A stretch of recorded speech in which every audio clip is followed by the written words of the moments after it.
Avant de lancer le traitement d'installation d'une mise à jour publique dans Sage Génération Expert, il y a des prérequis à respecter. Dans le cas d'une installation serveur, il faudra se connecter sur le serveur physiquement avec une session administrateur. Dans le cas d'un monoposte, il faudra se connecter au poste où est installé Génération Expert, toujours avec une session administrateur. Second point, sur une installation serveur, il faut que tous les collaborateurs soient obligatoirement déconnectés de Sage Génération Expert. Et troisième point, il faudra réintégrer tous les dossiers qui sont extraits sur portable dans Sage Génération Expert.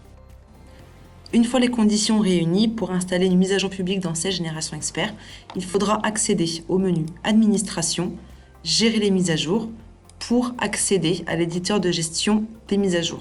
Cet éditeur regroupera les mises à jour déjà installées sur le serveur. Pour installer une nouvelle mise à jour, il faudra passer par le menu Traitement, mettre à jour la liste des mises à jour téléchargeables.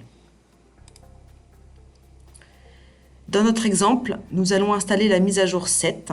Donc, dans un premier temps, il faudra copier la mise à jour en cochant la case dans la colonne Copier. On confirme la copie de la mise à jour.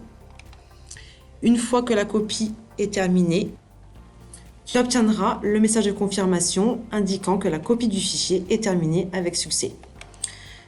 Deuxième étape, installer la mise à jour, donc en cochant la case Installer.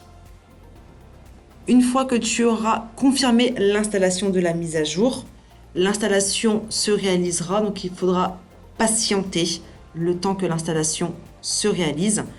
Et une fois que l'installation sera terminée, tu obtiendras le message suivant indiquant que l'installation de cette mise à jour s'est terminée avec succès. Et très important, pour rendre justement la mise à jour que tu viens d'installer active, il te faudra obligatoirement relancer Sage Génération Expert.